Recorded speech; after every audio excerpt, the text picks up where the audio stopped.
In early 2026, direct military conflict in the Middle East effectively severed the world's most critical energy and logistics artery. While consumers focused on fuel prices, a deeper crisis hit the global industrial complex. The functional closure of the Strait of Hormuz has disrupted the highly optimized supply chains that define modern manufacturing, challenging the foundational operational realities of the global automotive sector. This specific logistical shock is accelerating a shift toward hybrid vehicles and defining which global manufacturers are positioned to survive the next decade. This 21-mile-wide maritime choke point handles 20% of the world's daily oil consumption, but it also traps essential manufacturing materials, roughly 1/5 of the global primary aluminum market and 1/3 of the world's semiconductor-grade helium. To avoid the conflict zone, logistics providers have abandoned the Suez Canal entirely, rerouting vessels transiting between Asia and Europe southward around Africa's Cape of Good Hope. This diversion adds up to 15 days to standard transit times, effectively removing 10% of global shipping capacity.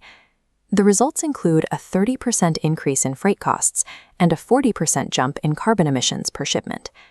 This necessary redundancy permanently elevates the baseline operational cost of automotive manufacturing, questioning the long-term viability of highly centralized, globalized production models. This chart shows the impact on primary aluminum, which is essential for lightweight vehicle architectures.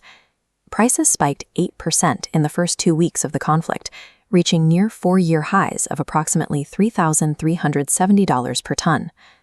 A secondary threat is the Qatari helium bottleneck. Because there is no practical substitute for helium in silicon wafer fabrication, this shortage threatens to constrain global semiconductor yields, just as post-pandemic chip supplies had stabilized. Automakers are now trapped between soaring material costs and a consumer base that is already facing retail fuel prices that have reached $6 a gallon in some markets. These high fuel prices act as a regressive tax on consumers, driving demand away from the low-efficiency, high-margin internal combustion trucks and SUVs that support legacy automaker profits.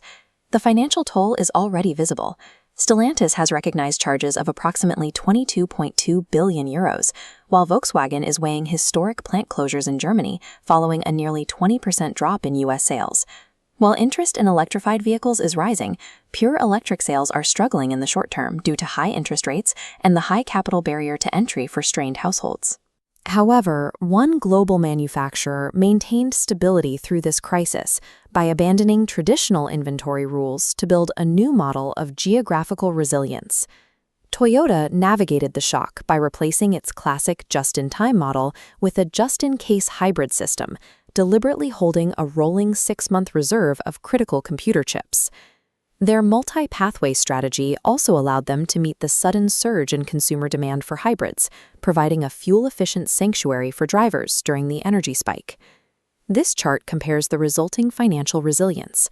While the conflict triggered an 11% plunge in Stellantis stock, Toyota's valuation remained steady, experiencing a decline of only 0.89% through early April. In a volatile geopolitical environment, localized supply chains and powertrain flexibility have become the primary determinants of competitive advantage. Let us know in the comments if gas prices have changed your car buying plans, and subscribe as we look at the next major shift in Mexican manufacturing.